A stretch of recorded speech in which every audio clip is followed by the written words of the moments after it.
Hi, everybody. Welcome to our Spring 2 Distance Learning Professional Development. Um, I'm really happy that you're all doing this. I'm really happy that Gutman was able to pull it together. And for those of you who don't know me, some of the part-timers may not know me. My name is Maggie Dickinson. I'm an assistant professor of interdisciplinary studies at Gutman. I teach anthropology courses and I teach in urban studies. And I'm also one of the faculty co-leads for academic technology. So all I want to do today is just say hi, let you get to know me, see my face, and also go over a little bit the expectations for the course, so that you kind of know what you're getting into over the next 4 weeks. So you'll see when you get into the course and go into course content, that's where you should start. It'll say module 1. There are 4 modules for the 4-week course. Each module is 1 week's worth of the course. So the first week is sort of an introduction to online learning, to theory and practice.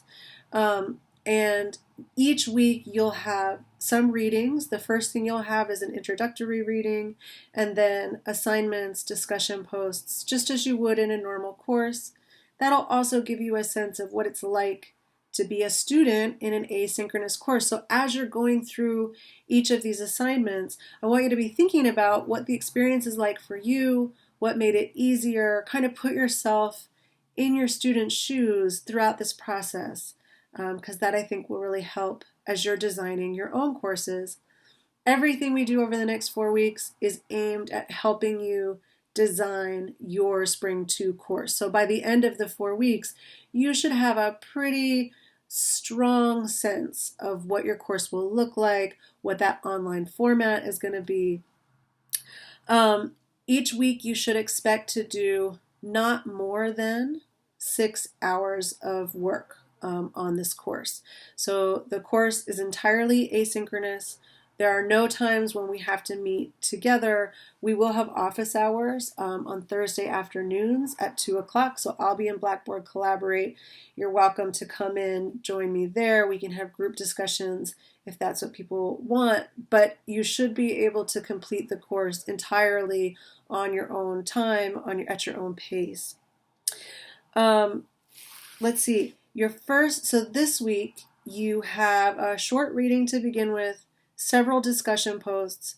That first discussion post that you're doing this week is actually asking you to create a video introduction for yourself for your own course, a short 1 to 3 minute intro, just to let students know a little bit about who you are,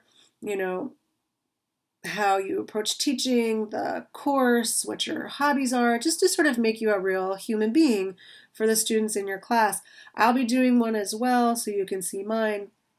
But you're also going to be required to each comment on other people's intros, and so try to get that first one done by Wednesday so other folks have the chance to respond to you.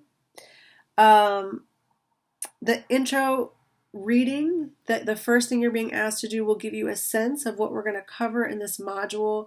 It'll give you a fairly robust sense of the content and the approach that we're taking for this introduction. And then the first assignment that you have, even before that discussion post, is to go back to your Blackboard homepage and to complete the Blackboard Basics course that Chris Roth has put together for everybody at Gutman. This is really important, especially for those of you who aren't very familiar with Blackboard. It will help you get a better sense of what are the capabilities of the platform, where things are located, how to do just sort of basic Blackboard things. Some of you may have more experience in Blackboard, and that might not be as necessary for you. That assignment won't be graded. There is no formal assessment. But for those of you who are really new to Blackboard, I really, really recommend that you do that first assignment, go back and do the Blackboard Basics course. Even for those of you who have used Blackboard a little bit, I think it would be useful to go back and sort of refresh, so that we're all starting together with a certain amount of just logistical knowledge about the platform, and then we can really get into the pedagogical work, which is what a lot of this course is going to be. Thinking about how you teach online, how you teach well, how you keep students engaged, and how to do that in a space which is not, what we're used to. I know all of you are great at this in your face-to-face classes, and so we want to translate the amazing teaching that happens in Gutman into the online space as best as we can. So I'm really glad you're all here. I'm really glad this is happening. I can't wait to interact with you over the next 4 weeks. I think it's going to be really useful for everybody. I welcome any feedback at any point. And good luck. Time to get started.